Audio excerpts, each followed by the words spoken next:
All right, so if your Bitwarden vault is not loading, yeah, that can be scary. But don't worry, I'll show you how to fix it fast. First, quick idea. This problem usually happens because of sync issues, internet problems, or app glitches. Start by checking your internet connection.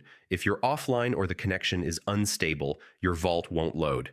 Next, try syncing your vault manually from the settings. Also, make sure your vault is unlocked because it won't load properly if it's locked. You can log out of your account and log back in to refresh everything.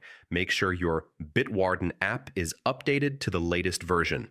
On mobile devices, try clearing the app cache to fix temporary bugs. If you're using Bitwarden on a browser, refresh the page or reinstall the extension.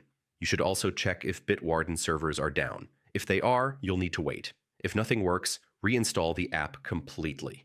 And always make sure your vault is backed up before doing any major troubleshooting. So yeah, these steps should fix your Bitwarden vault loading issue quickly. And if this helped you out, don't forget to like, share, and subscribe. More quick tech fixes coming soon.